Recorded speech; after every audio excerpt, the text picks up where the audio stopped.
fue la llegada de los españoles? Invasión, conquista. ¿Qué fue básicamente? ¿A dónde vamos? ¿Colonización? Así es, ¿no? ¿Cómo definirlo? Exacto. Y es que es cierto que el día de hoy se dice que mucho no fue conquista, fue invasión, porque la conquista tiene pues un sentido romántico, ¿no? O sea, se ve una clara intención política de darle un sesgo negativo. Y esto es algo que yo cuestiono mucho, porque tú no puedes llamar invasión cuando tú mismo abres las puertas de tu casa. Entonces, cuando Francisco Pizarro entra a Cusco, y bueno, además pasa por Jauja y funda la primera capital del Perú en Jauja, y luego llega a Cusco, que alguien que me explique, me cuente dónde está la batalla que libró Pizarro para invadir Cusco. Exactamente. Porque mientras que no la haya, no podemos hablar de invasión. En Cusco le abrieron las puertas a Pizarro. Entonces, ¿por qué me dicen los cusqueños que fue invasión y no conquista? Uh-huh. Hay una probanza donde menciona que los españoles fueron recibidos en Cusco con holgura, que significa con mucha alegría, uh-huh, con fiesta incluso. Yo no sé qué invasión es recibida con holgura, ¿no? O con fiesta. Uh-huh. Pero es porque en realidad el que curiosamente invade Cusco es Atahualpa, a través de sus generales, sí, pues, a través de Quisquis y Chalcuchimac. Ellos sí invaden Cusco, toman preso a Huáscar, realizan un verdadero genocidio, si vamos a hablar de genocidio, con la panaca de Huáscar. Con la panaca de Huáscar, la eliminan, hacen una masacre en Cusco, y eso termina con la muerte de Atahualpa y le trae Pizarro a Cusco. Y es por eso que José Antonio del Busto, en su biografía de Francisco Pizarro, menciona una frase que a mí me impresionó mucho, porque dice que la fiesta de fundación española de Cusco, uh-huh, fue su fundación española y su liberación de los ejércitos de Quito. Ajá. Entonces, vamos, ¿quién es el invasor ahí, no? Exacto. Sí, pues. Si más bien en ese momento, como el mismo cusqueño estaba viendo la historia, uh-huh, ellos estaban ya invadidos. Y cuando llega Pizarro, termina esa invasión y son expulsados los ejércitos de los de Quito, como los llama del Busto. Claro. Y es que para un cusqueño, alguien de Quito era tan extranjero como alguien de Castilla. Bueno. Entonces, que los de Quito entren a su ciudad, ya es esa es la invasión que ocurrió, ¿no?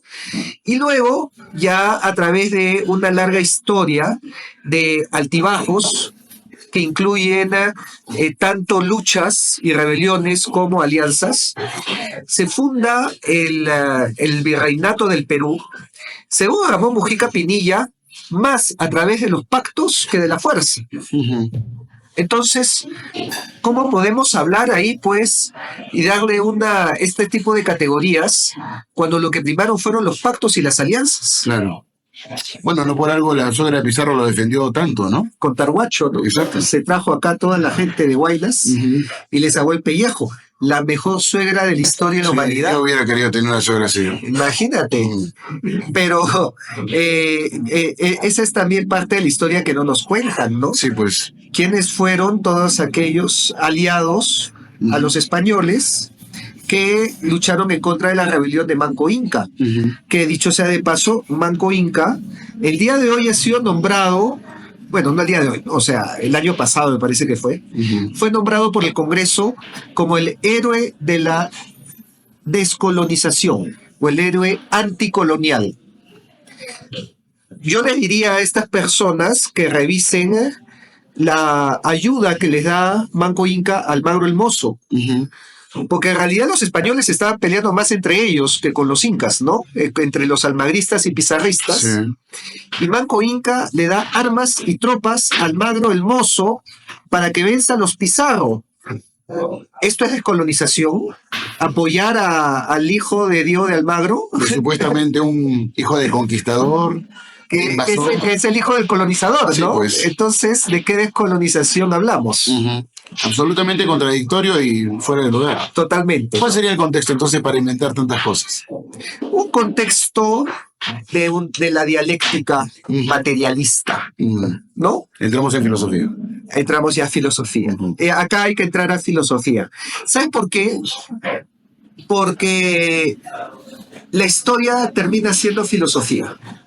Al igual que lo es la ciencia, al igual que lo es tanto las ciencias exactas y naturales como las ciencias sociales. En algún momento, cuando una persona comienza a explorar lo que se llama la epistemología, o sea, el estudio de la ciencia o por qué la ciencia es ciencia, Ajá. o a qué podemos llamar ciencia y a qué llamamos pseudociencia o ideología o política. Cuando entramos a eso, nos terminamos dando cuenta que todo es filosofía. Que tanto, bueno, ni hablar de las ciencias sociales, incluso las ciencias naturales, eso lo vemos con el libro de Newton, Principia Mathematica. Principia Mathematica es el libro fundacional, la piedra angular de la física. Y su nombre completo es Filosofía Natural de los Principios Matemáticos. El mismo título lo dice. Y es que para hacer física, Newton tuvo que primero hacer filosofía, en el sentido que se cuestionaba el mundo y llegó a la conclusión que el mundo se termina explicando a través de leyes contrastables, comprobables con la experimentación, porque el método científico no puede ser probado por la ciencia. El método científico prueba cosas de ciencia, pero el método científico nace de la filosofía y por eso el método científico nace de los filósofos de la Edad Media, de Roger Bacon, de los filósofos musulmanes que llegan a la concepción esta de observación, hipótesis, experimentación, resultados. Sí, al final la filosofía termina dándonos a todos una visión del mundo, aunque no sepamos de filosofía. Aunque no sepamos filosofía. Exacto, ¿no? Ya, lo mismo sucede con la historia. Claro. Entonces, dependiendo de cuál es la escuela filosófica que sigas, vas a terminar haciendo un análisis metodológico de historia distinto. Si tú sigues la escuela materialista, dialéctica, vas a terminar llegando a unas conclusiones en historia.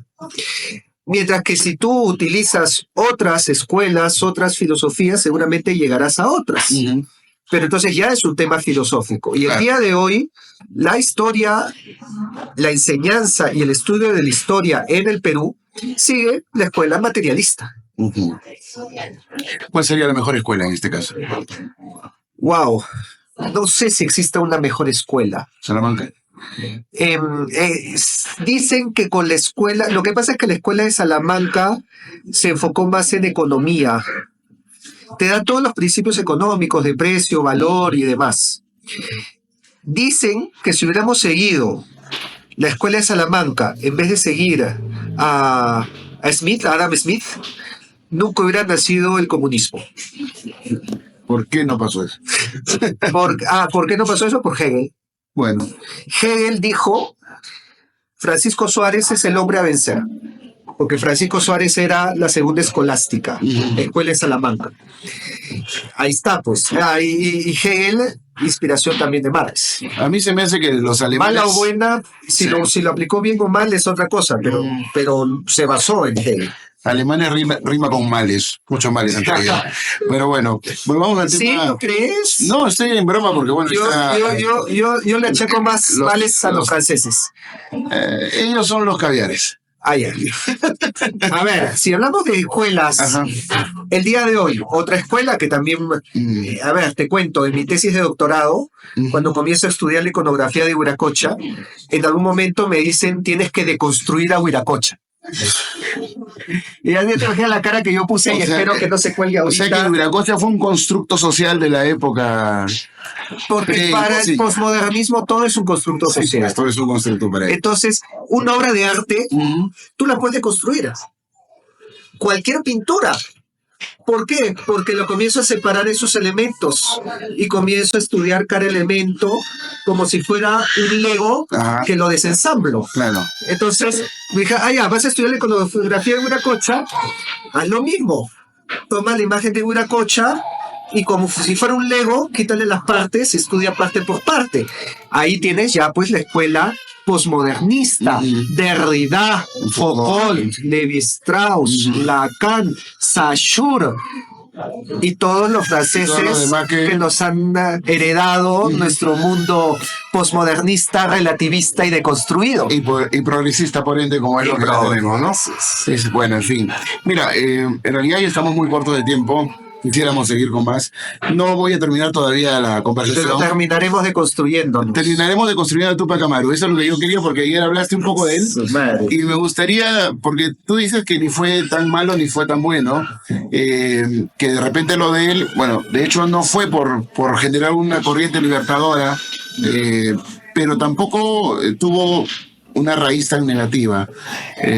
Pobre Tupac Amaru, dijiste. Malinterpretado. Mira, yo tengo la idea que Tupac Amaru en el Perú es un invento de Velasco. El que se enseña el día, no digo que no haya existido, ¿no? Pero el Tupac Amaru histórico es muy distinto al Tupac Amaru que se enseña hoy en las clases. El que se enseña hoy en las clases es el Tupac Amaru de Velasco, hecho a imagen y semejanza de su plan político y de su proyecto para el Perú. Fue ahí de repente una especie de proyección que Velasco quiso hacer. Proyección propia, ¿no? El proyectar toda tu política y tu pensamiento en un personaje histórico, haciéndolo a tu imagen y semejanza. Claro. Y curiosamente lo que veo es que ya cada grupo moderno se está también construyendo su propio Tupac Amaru a su medida.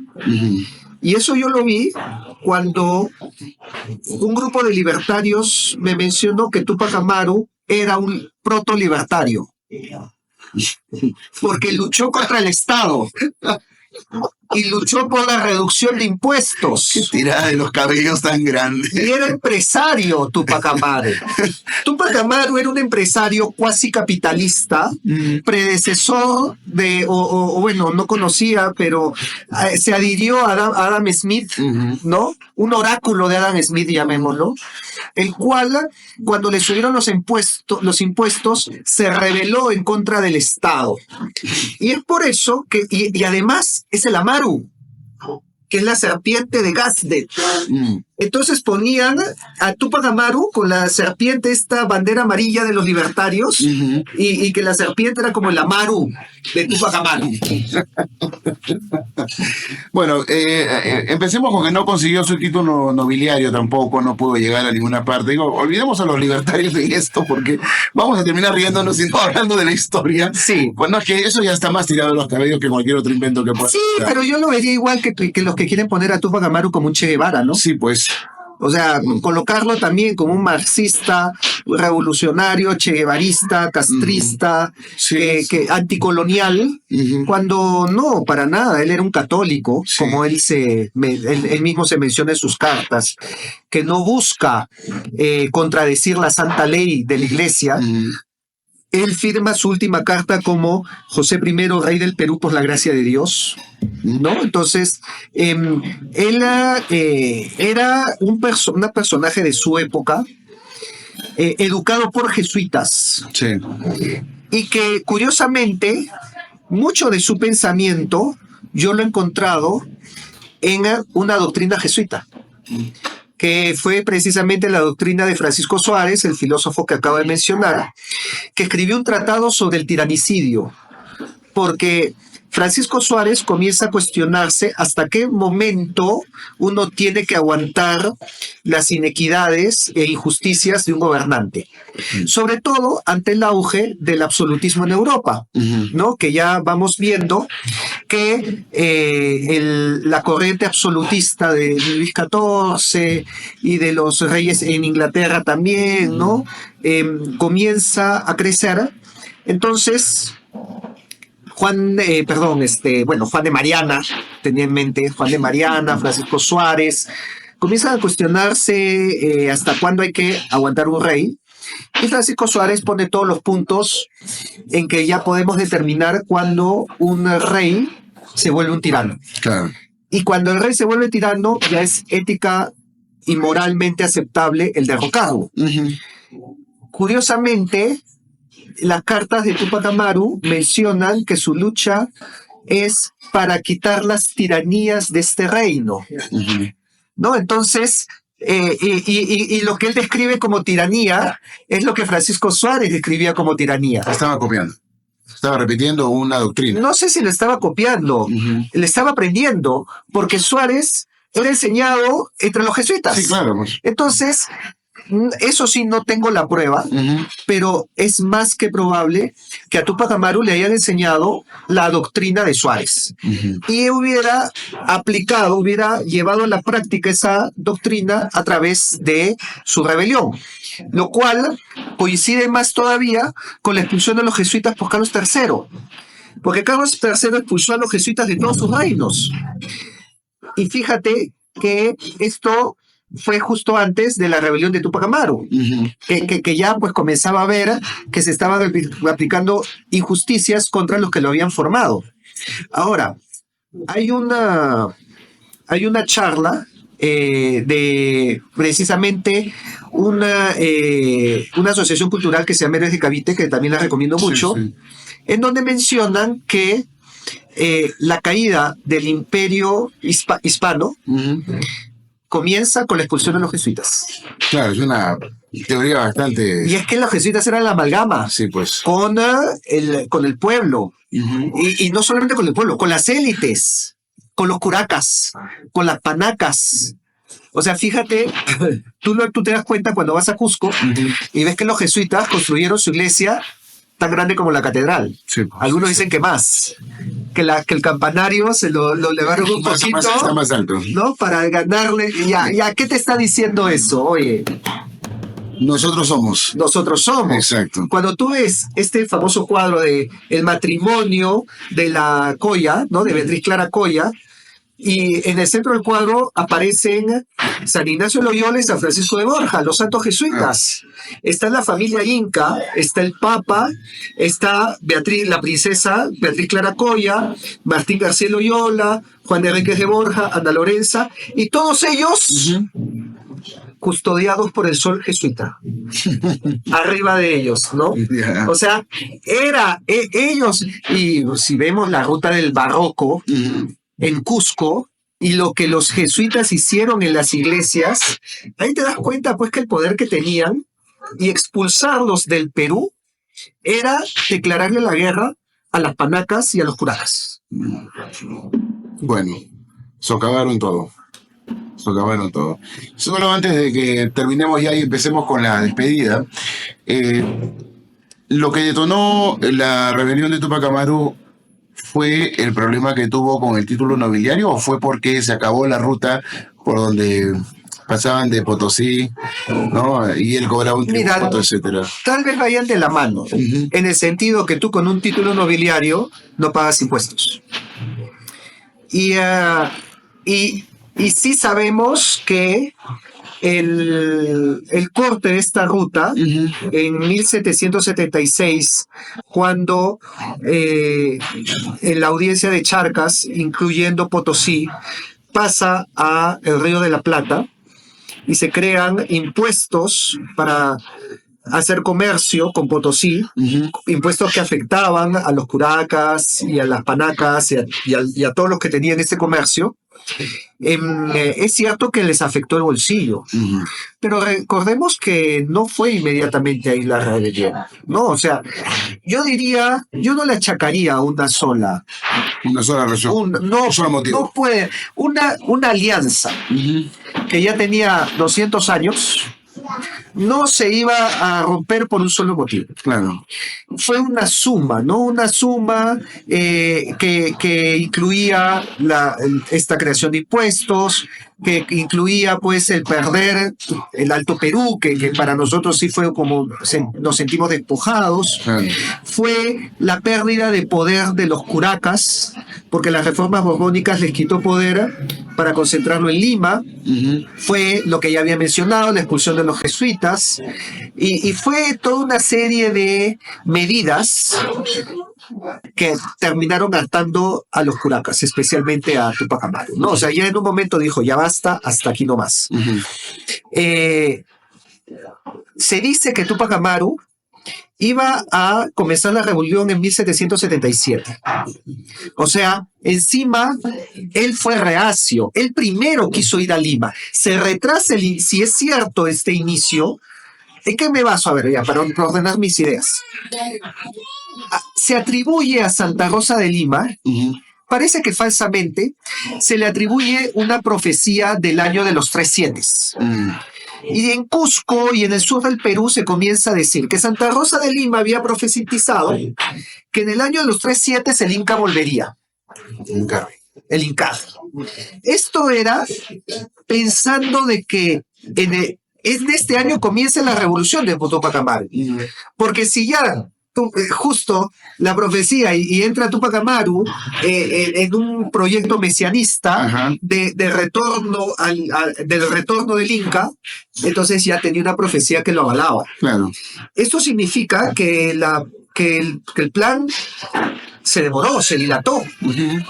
Y tal vez, estoy entrando acá al plano de la especulación, porque Túpac Amaru de repente estaba buscando otras salidas, otros medios. Y es por eso que viaja a Lima. Y acude a la audiencia de Lima. Y esto nos muestra de que no hubo una sola razón. No es que, pasó esto, se pegaron, me tocaron el 8, ahora sí me rebelo y le saco la chochoca a todos. Y nació el proto-libertario. Y nació el Adam Smith peruano, ¿no? El primer Milei. El primer Milei. Ahora Túpac Amaru es el Milei peruano, ¿no? No fue así, para nada. Y más bien fue una suma. Fue una suma que ya se venía gestando, que ya venía arrastrando otros motivos, incluso otras rebeliones. Scarlett O'Fellan acaba de publicar un libro en la Feria del Libro de ahora, de julio, que habla sobre la conspiración de Lima de 1750. Y ella menciona que fue una antecedente a la rebelión de Túpac Amaru. O sea, ya había un antecedente. Precedentes, intenciones que terminaron desembocando en esta rebelión.